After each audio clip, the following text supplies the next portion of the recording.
আসসালামু আলাইকুম। ডাক্তার হাসানুল বান্না আলামিন বলছিলাম, হোমিওপ্যাথিক ফিজিশিয়ান। আজকে আমরা আলোচনা করব হাইড্রোসিলের একটা ভালো হোমিওপ্যাথিক মেডিসিন সম্পর্কে।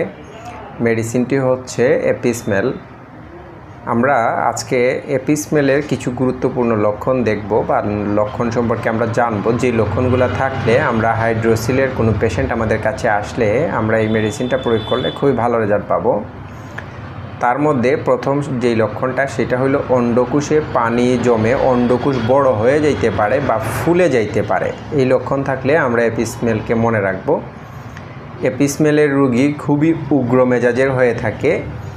এপিসমেলের রোগীর গরম খুবই অসহ্য, গরম একেবারেই সহ্য করতে পারে না এবং তার মধ্যে একেবারে পিপাসাহীনতা থাকে। মনে করেন তার মুখ এর ভিতরটা একবারে শুকিয়ে আছে, কিন্তু সে পানি খেতে চায় না, মানে তার কোনো তৃষ্ণা নেই বা পানির পিপাসা নেই। এটাকে আমরা বলি থার্স্টনেসলেস যদি থাকে, তাহলে আপনারা এপিসমেল যেই মেডিসিনটা আছে সেটা আপনারা হাইড্রোসিলের ক্ষেত্রে প্রয়োগ করতে পারেন। আমি আবারও লক্ষণগুলো আপনাদেরকে বলে দিই। সেটা হলো অন্ডকোষে পানি জমে অন্ডকোষটা ফুলে যাওয়া,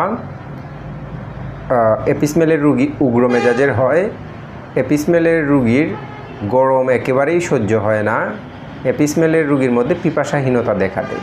এই লক্ষণগুলো থাকলে আপনারা হাইড্রোসিলের ক্ষেত্রে এপিসমেল এই মেডিসিনটা যে কোনো পেশেন্ট আসলে তাকে আপনারা প্রেসক্রাইব করবেন এবং মেডিসিন খেতে দিবেন। দেখবেন খুব দ্রুত সময়ের মধ্যে তার যে হাইড্রোসিলের যে প্রবলেম আছে সেটা ভালো হয়ে যাবে এবং হুল ফুটানো একটা ব্যথা থাকবে। যেমন কোনো মৌমাছি হুল ফুটাইলে যেরকম লাগে বা বিষাক্ত কোনো পোকা যখন হুল ফুটায় তখন যেরকম লাগে ঠিক সেই রকম এই লক্ষণটাও আপনারা চেষ্টা করবেন কালেক্ট করার।